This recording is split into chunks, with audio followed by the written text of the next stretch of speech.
Alright, I'm out here pulling grapes again. I've been planning to make a video on this, but I just haven't had time to get on the computer and do it. But that's the machine we're using, and what I do is go through first and cut all the vines off of the wire, and then I throw the wire from both rows into the center of one row. And then what I do is I take about 5 minutes and walk down and then kind of shove everything off to one side. That way I'm not running over the wire, because the wire's probably like 70 years old.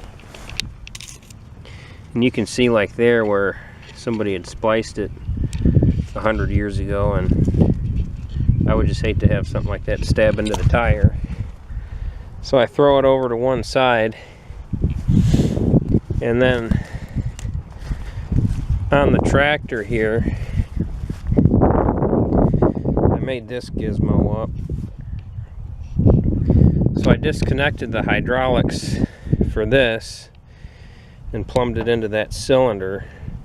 So from the joystick on the loader, I can raise the loader and then control that cylinder. So I'll lower this over top of either a post or a cutoff plant, and then run the cylinder out and clamp it in here. You can see where it's kind of getting buggered up, where I've been clamping onto the steel posts. But then I just clamp onto that and then raise the loader and pull whatever it is out of the ground. And it's been working pretty good.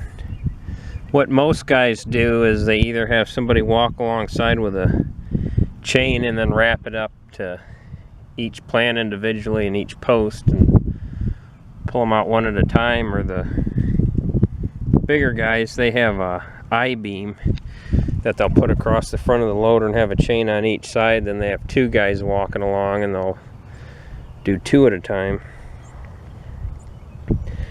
So I dreamed up this idea and figured if I could do this, I could do it all on my own. So I did 2 rows. I got about an hour of free time. I can do one row in about half an hour. So I'm going to go down this one and then come down that one.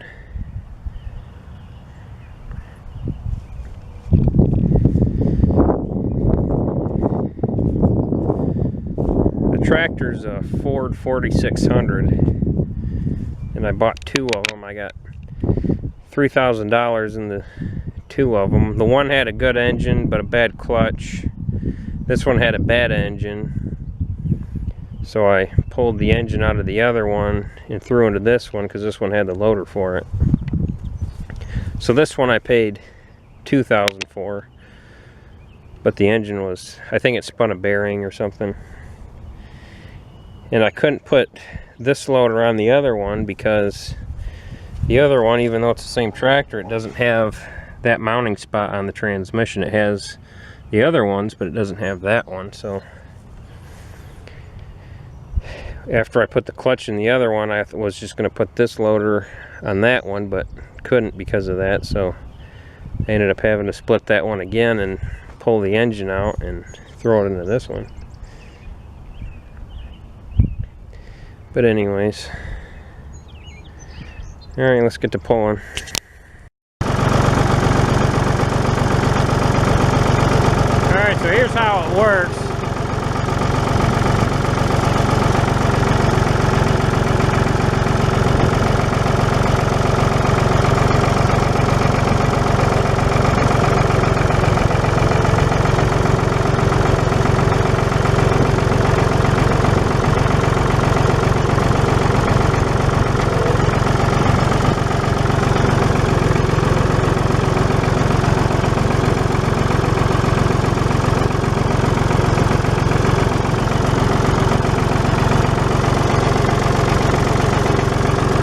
Hard to drive and hold the camera at the same time.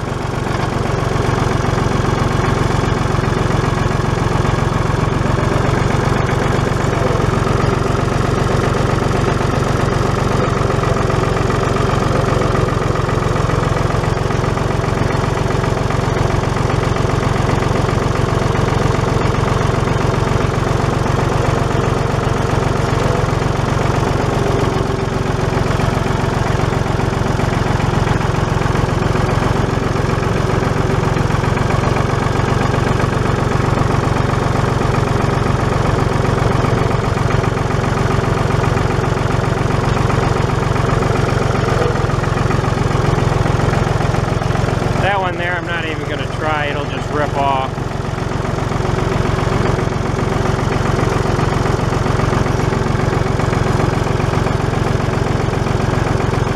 We'll try this one.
Move that one.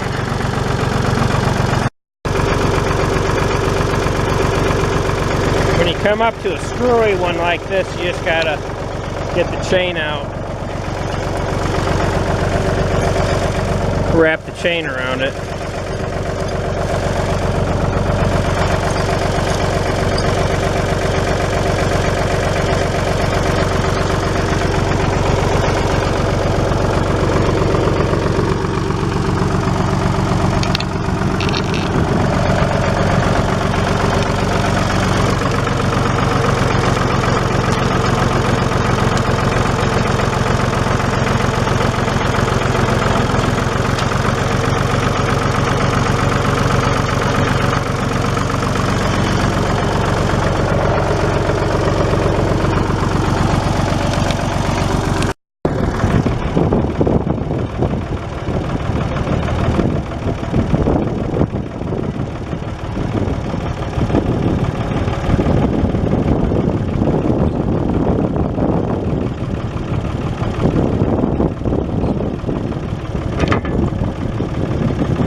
working great till we broke it.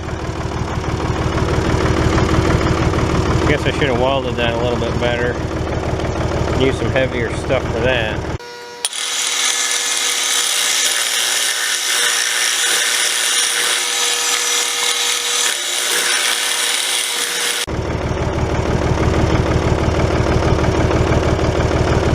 Oh, fudge.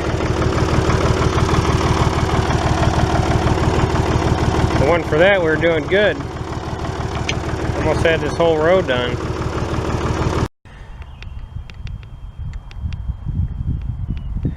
Well, I did 3 rows.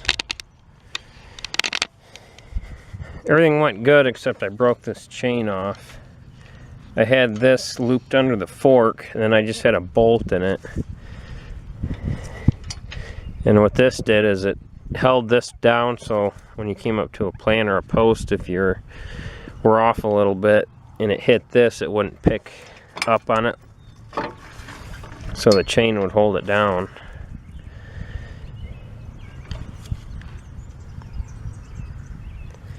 That happened before, and I bent this, so which I made this out of 1/4 inch the first time, which was too small.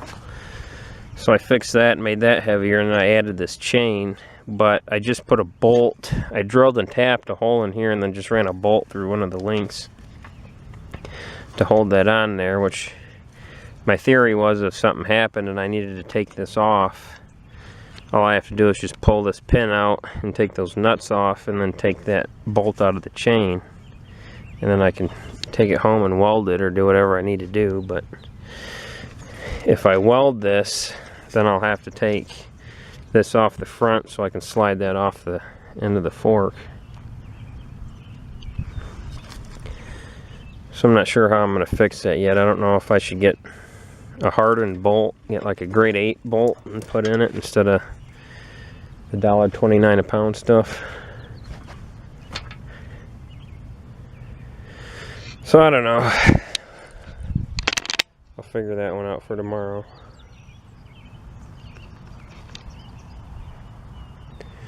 Well, enough for today.